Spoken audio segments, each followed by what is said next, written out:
Today, I'm really pleased to have somebody on the line who I really admire and, in fact, has inspired my career in not just recruitment, but my career in terms of finding a pathway towards my purpose and inspiring that particular thought process, I suppose, more than anything. I've got Leon Richards of Good Talent, founder of Good Talent. Leon is a seasoned recruiter, and I'm going to get him to tell you a bit more about his path in a moment. But Leon has spent much of his career in recruitment, and it has resulted in the creation of Good Talent, which is a values-led recruitment business, recruiting professionals into mainly marketing, sales, and strategy roles. But as I said, I'm going to get Leon to give you a broader picture of Good Talent. And thank you for joining us today, Leon. My pleasure. Leon and I today, because I know that there's lots of you out there who tend to struggle with, using recruitment consultancies, knowing what to do, knowing how to find ones that will suit you, and building a relationship with them. So I thought Leon would be the ideal person to speak to in terms of cutting through any uncertainty and helping you to, I suppose, take your career to the next level with a recruitment consultancy that really suits you. So Leon, before we go into the main questions, the main segment of questions, could you tell us how your path sort of went towards or came towards being with Good Talent? Sure. So let me think. I've been recruiting now since 1997, so it's a long time, almost 20 years. I've experienced many things across the world of recruitment, recruited for most different roles, most different industries. Enjoyed it, enjoyed the engagement with the people, enjoyed the problem-solving elements of it. But I guess what brought me to Good Talent as a concept was my own personal maturation and my own personal journey, which I got really interested in climate change, sustainability, and really had the thought and the feeling that as humanity and as a society, we need to be doing better. If we can run business without destroying the world, then why aren't we doing that? So I started looking for a way that I could fulfill my own values as a human, as an individual, and do that in a work setting. But it's not always as simple as you might first think. Most people might go and work at an NGO or a not-for-profit or a campaigning group to try and fulfill their value set. But for me, I was quite adamant that actually, if you look at the problems that the world faces today, what institutions do we have on a global scale that are big enough to fight climate change, for example? The UN hasn't got any teeth, really. Governments work on a local or a regional basis, so they can't coordinate to tackle some of the issues that we're facing. And really, if you look at it, business is the only global entity that has enough power, has enough clout, has enough reach to really make an impact and a change. And on the same token, business is also one of the major contributors to the state that we're in at the moment in terms of emissions, in terms of waste. So if business, in theory, could clean up its act and do things differently, business could be a force for good rather than a force for bad. So that was my thinking. How can we use business to accelerate a different way of working that was more positive? And then secondarily, how could I contribute to that? As a recruiter, it's quite difficult. So it took me a few years to come up with the idea, but it was blindingly simple in the end. Basically, what we do is support those companies that are making an impact and making a difference. So, clients like Good Energy are working hard to do things differently, and they need the best people available. So if as a recruiter we can support them getting the best people available, then they will succeed, they will thrive, they will flourish, they will make an impact. And in a sort of secondary fashion, we're supporting that change. So that's the basic concept. It was using my skills as a recruiter, having to find a way how we could support things being done differently. And that culminates in just supporting companies that are values led or mission driven or purpose led. That's what we do. Wonderful. And I've seen there's various surveys out there that say there's a relationship between people who work in organizations such as the ones that you mentioned, the values-led organizations, the purpose-driven organizations, mission-led organizations, that they have a real vested interest in what they're doing. They're a lot happier. They feel more fulfilled. What are your views on finding purposeful for work, purposeful employment, to enable you to really feel that sense of fulfillment in your career? I think it's key. I think it's vital. What I think as you grow and as you mature as a human, then other things become more important than just making money. I think that's reflected in business as well. There are businesses that we all know that are just out there to make as much money as possible. But what tends to excite us as individuals and us as humans is contributing to a goal that's bigger than yourself, bigger than your bank balance, and generally something that is a force for good. So if you look at the likes of some of the bigger companies that are known in the space, like Unilever or Interface or Patagonia or Ben and Jerry's or Method Products, there are lots out there. What you find is that, yes, as you say, the employees and the staff have much higher engagement, personal engagement, and it's that discretionary engagement that helps the companies thrive, because you're not just employing people that are working 9 to 5 for a paycheck. You're employing people who are actually aligned with the mission, and they will go that extra mile to see that mission come to fruition. So that engagement and that discretionary effort means that organizations perform a little better. There's a great story from Interface.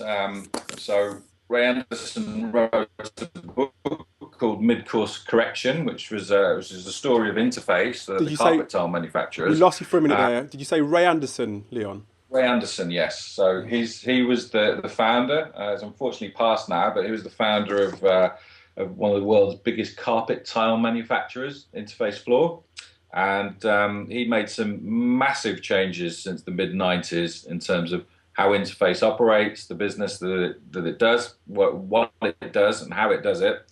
And I think when he was inviting other companies to come and see the changes that he'd made, there's one lovely little story of a lady in HR, senior lady in HR from one of the other companies, didn't believe what he was talking about in terms of purpose and mission. So she went off on her own down into the warehouse, and she spoke to a forklift truck picker, and she asked him, "What is it that you do here?" And without missing a beat, the forklift truck picker turned around and said, "I'm saving the planet." And it's that kind of alignment from top to bottom with the bigger purpose of the company that makes these organizations so powerful as a force for change. Yeah, that's a powerful story. I think that's probably, in terms of the companies that strive to have that inbuilt into their way of working. That's what they all look to have, is everybody from the CEO down to the people who work in other positions, having that sentiment, and not just thinking about the function of what they do, but thinking about the legacy, the impact that they're making. So that's a great story.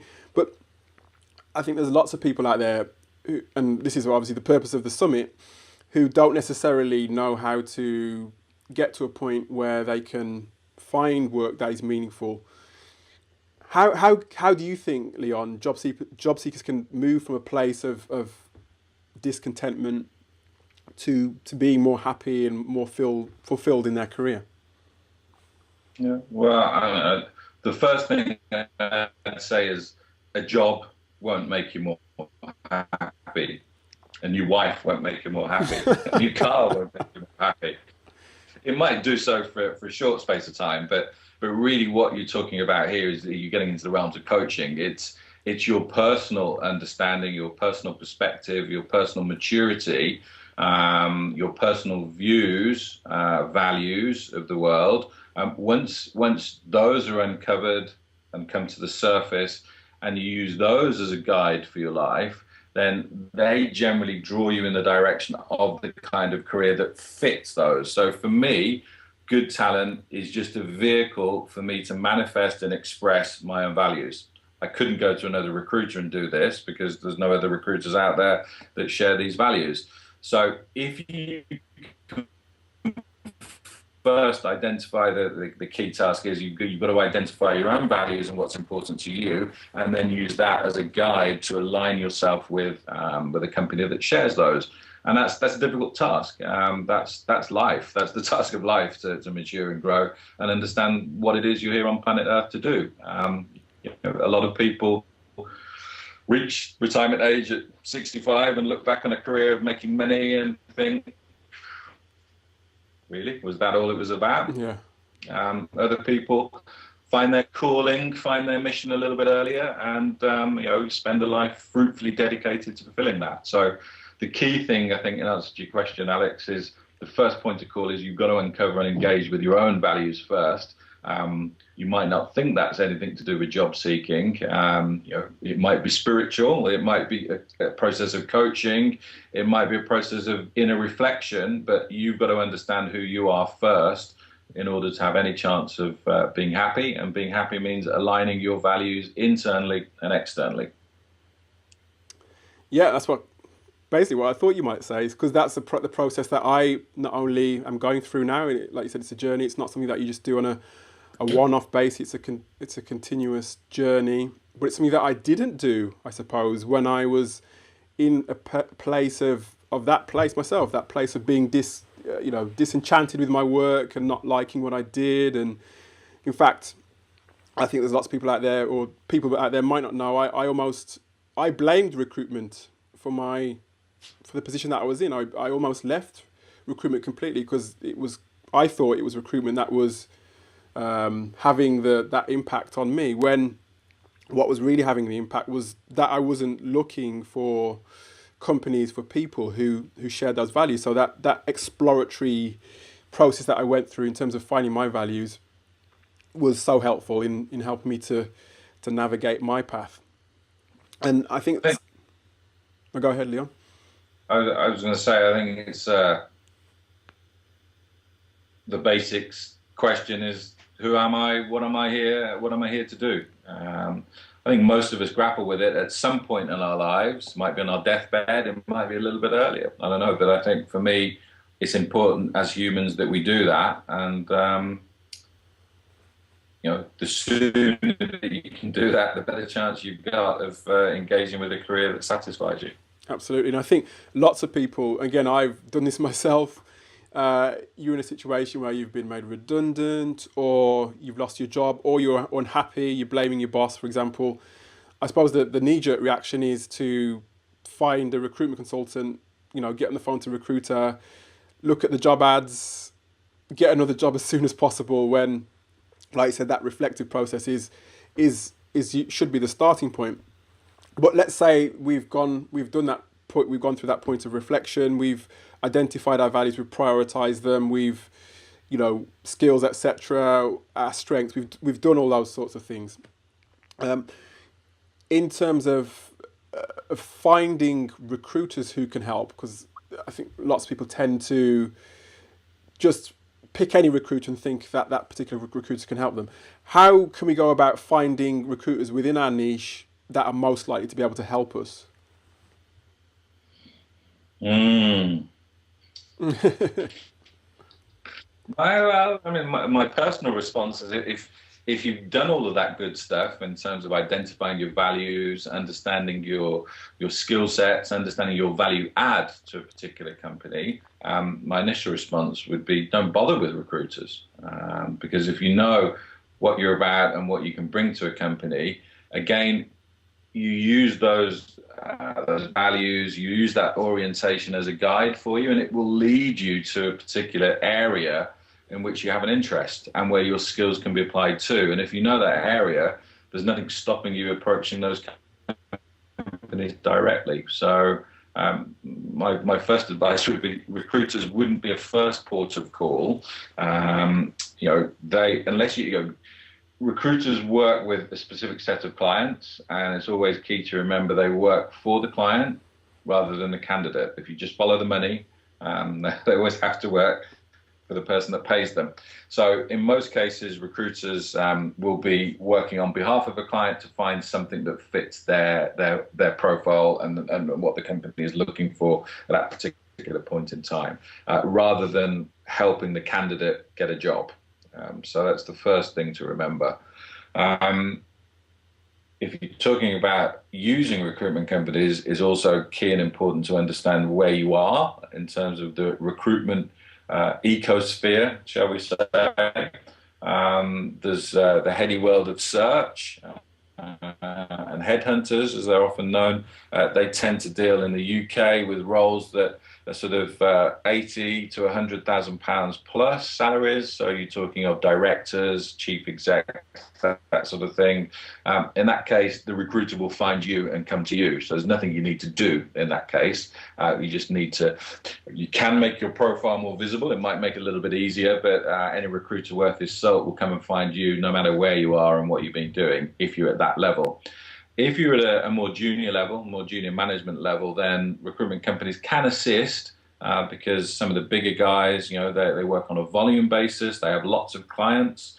They have lots of contacts with lots of clients. But what you need to do is again, understand very clearly what it is you want. So if you go to a recruiter and say, here's my background, what can you do with me? You'll probably end up in exactly the same situation that you were before, square peg, square hole. If you go to a recruiter and say, actually, I'm looking for this, A, B, C, X, Y, Z, then at least they've got a clear steer to find you the sort of thing that you're looking for. Thank you. And again, it might be counterintuitive, I think, in some people's minds that we're saying, actually, go and do it yourself, because like you said, recruiters are there to serve their clients. But I think that's one thing that I was able to do, and many other people are able to do once they can identify those values, because that you can then find people or companies whose values are are aligned to your own. It's much easier to do it. But let's say we are going down the line of using recruiters to find our job, a lot aligned with our own job search, aligned with job boards, etc. All those different things all in one go. What sort of relationships are sometimes quite difficult, and I think because of the reputation that some recruiters have, and that the recruitment industry has, people don't tend to, first of all, find the best recruiters, but then once they found them, they're not always able to, I suppose, sustain the relationship for their own ends. What sort of input as a job seeker would somebody need to keep a really sustainable relationship? What sort of input will you generally need to give the recruiter? Well, I mean, a good recruiter will steer most candidates through this process in any case, in terms of getting the best out of them.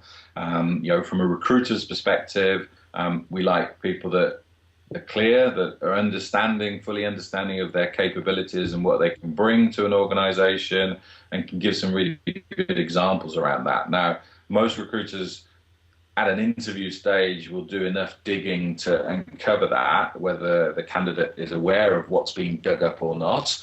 But most good recruiters, again, should be able to help the candidate frame their responses in the best possible light for moving forward. So other than really being open, trustworthy, and in sort of full disclosure, there's not much more that a candidate really needs to do, because, as I say, a good recruiter should be able to steer and manage the feedback and the information, data, and repackage that, and help the candidates repackage that as they move forward when it comes to interviews with clients. But the key basis of that is going to be a relationship based on trust, openness, and honesty. The more open and honest and the more disclosure you can give about your background, the better. Great, wonderful, and I think yep, that's it's good advice, and I think that's what I think people are struggling with is because of the reputation. And a lot of these questions or a lot of these points are from forums online. These are the sorts of questions that people are asking about recruiters. I think what a lot of people struggle with is building that trust because of the reputation that recruiters have. They struggle to find people who they feel that they can rely on, they can trust with their information, and they then therefore tend to withhold certain things, or and then obviously the relationship doesn't quite go as smoothly as expected. But coming back to a point that you made earlier on, and something that I believe in as well, is you know the best the best recruiter or the best person to find a job or a career path that you want is you. You're the best person. You have the best. You know yourself better than anybody else. Is there a strategy that you could recommend, Leon, to people out there in terms of finding a career path? Are there any particular rudimentary things that they should go through that you would recommend to get to the Yeah, eventual employer? bear with me. I'm turning away to a bookshelf. Uh,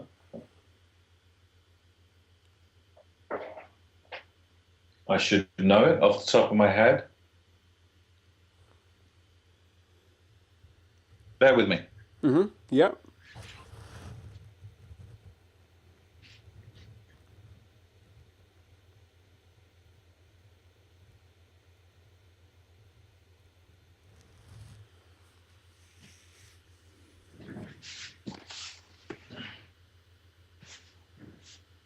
You've got editing capabilities. Yes.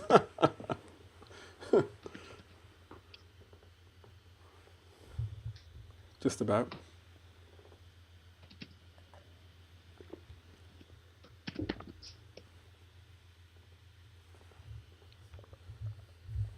There you go. So, do you want to ask the question again, and I'll give a response. Okay.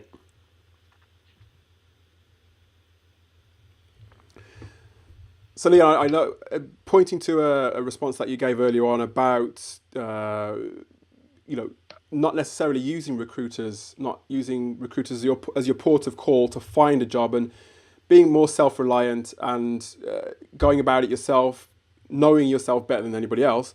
What strategy would you recommend to job seekers to find a career path that really suits them? Okay.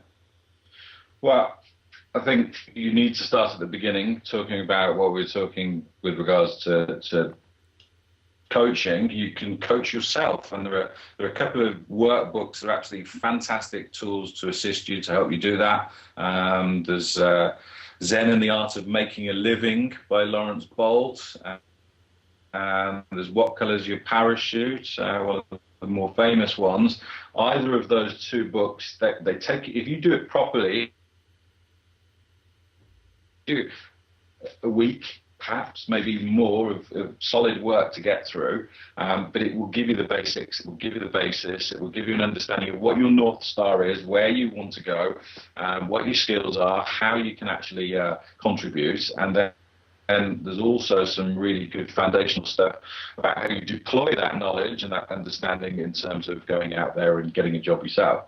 Best job you can always get is one where there's no competition. There's never any competition. If you create your own job, to do that, you need to be absolutely crystal clear about what it is that you can offer a certain set of companies and make direct approaches. So, it's very much like a sales process. Once you understand what the product is, you have to find out who the customers are, who would be interested in that particular product, and you've got to go out there and engage with them, whether that's using your networks, the contacts that you've already had, talking to hiring managers within companies and getting on their radar for when an opportunity arises, you'll hopefully be front of mind. And that way short circuits all the recruiters, because if you're front of mind for a marketing manager's role, let's say, because you've built a relationship with a marketing director in company A,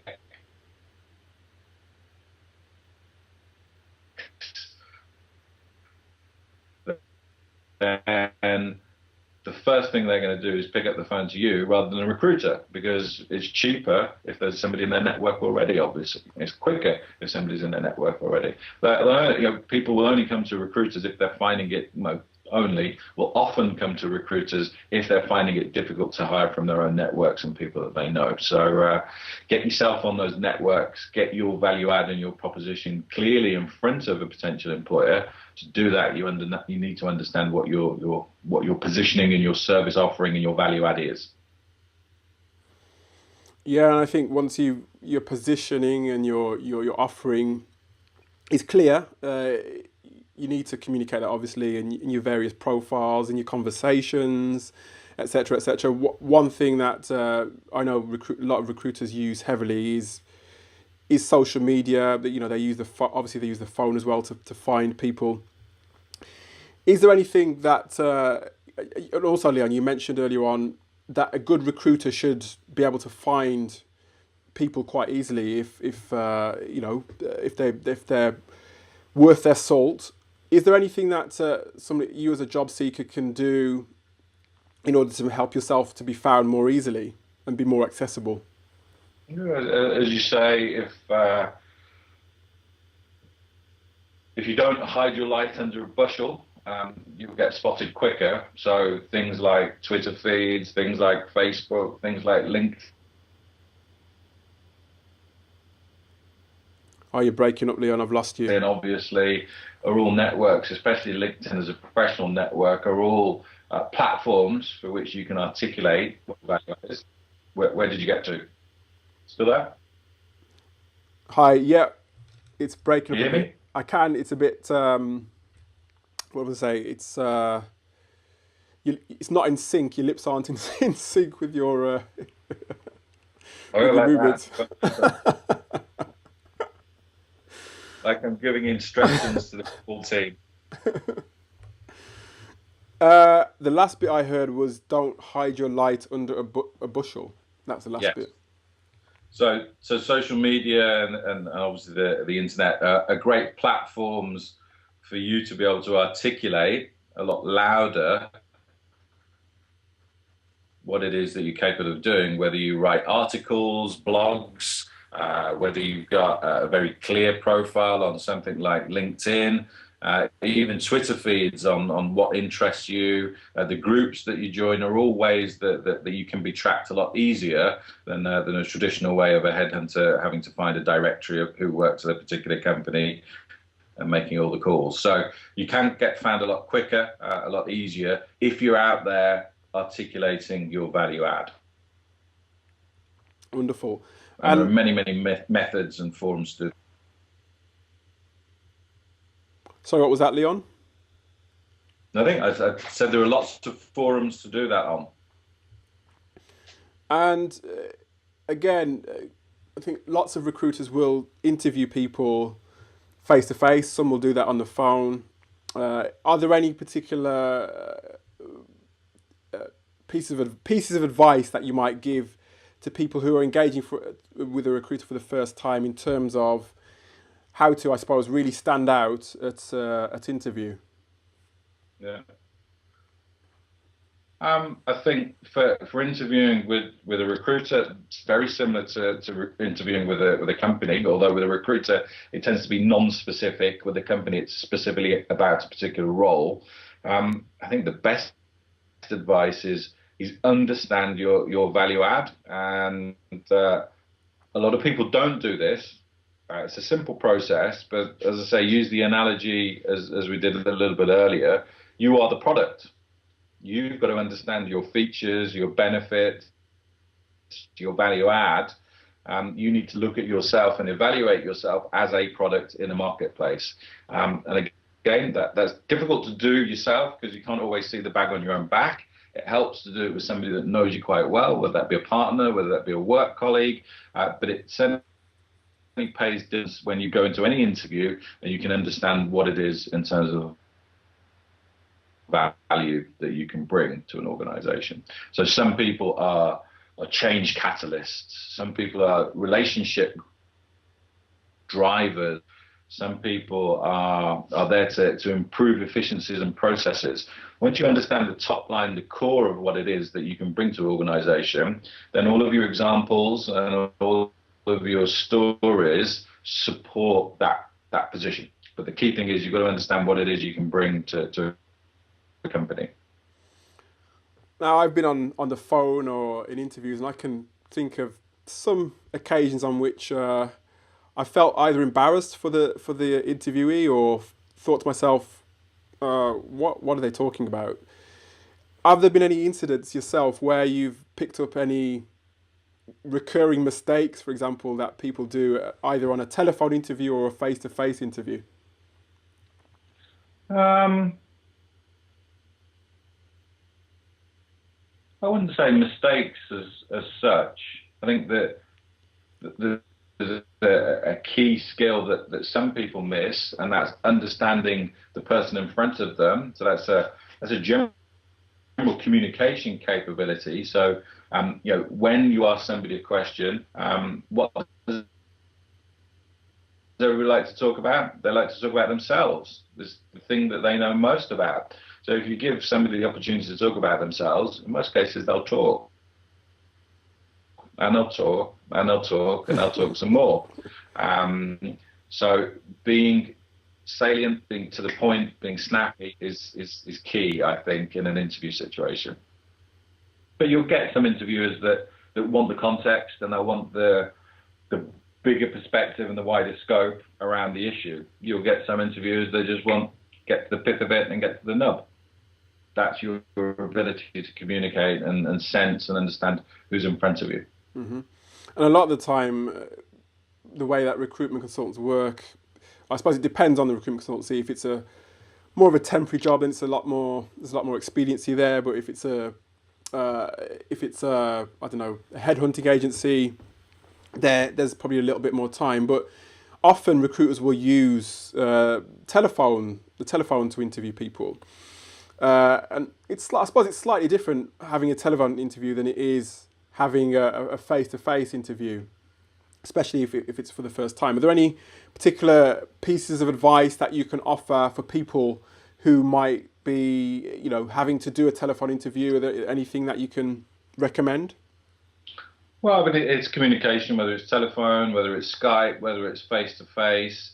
What will help you in all three of those instances is to have an instant recall of maybe 5 different examples of something: major change programs, major sales, major business process re-engineering projects or programs that you've led. To have 4 or 5 things that you know intimately well and that you can recall from perhaps different angles on the button.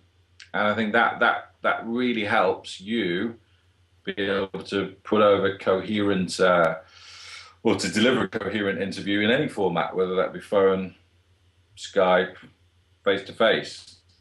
It's knowing your material and having pre-prepared it that's key.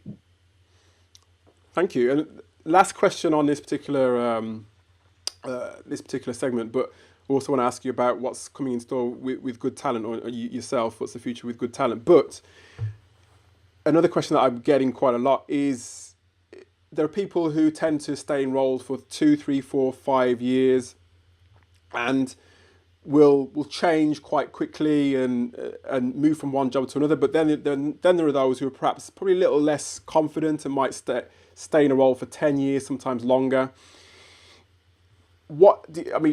How can one stay ahead of the curve in some ways in terms of knowing how to shift their career so they don't get, I suppose, stuck in a rut, and they can move from one role to another with, I suppose, a confidence that they can develop and move it forward?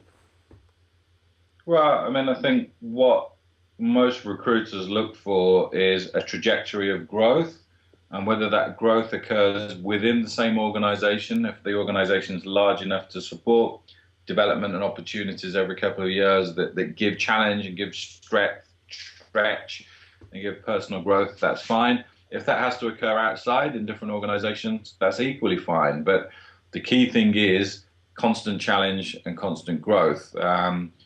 If you find yourself getting comfortable and switching off and doing the same thing on beta rather than alpha operation, you're not thinking about it, then it's time to move. So as recruiters, we always like to see people who are constantly looking for challenges, constantly taking those challenges on, and as a consequence, growing as individuals. So I wouldn't worry too much about whether that's inside a company or in multiple companies. The key thing is, have you and are you able to demonstrate a process of growth over time? Wonderful. And talking about growth and challenge and the future of things, how are things with good talent, and what does the future hold for you, Leon?